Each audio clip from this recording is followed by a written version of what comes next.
How to add a text box in Figma. In this quick video, I'll show you how to add a text box in Figma. It's super easy and perfect for beginners. First, make sure you have downloaded Figma on the device. After that, open Figma app. Now you need to open a file or create a new one. After that, click on the text tool from the toolbar, or you can also just press T on your keyboard. Now just click anywhere on the canvas to create a point text box and start typing.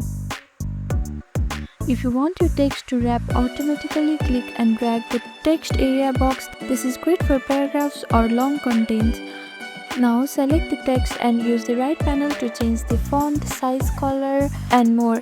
You can align it, add spacing and make it look just what you want.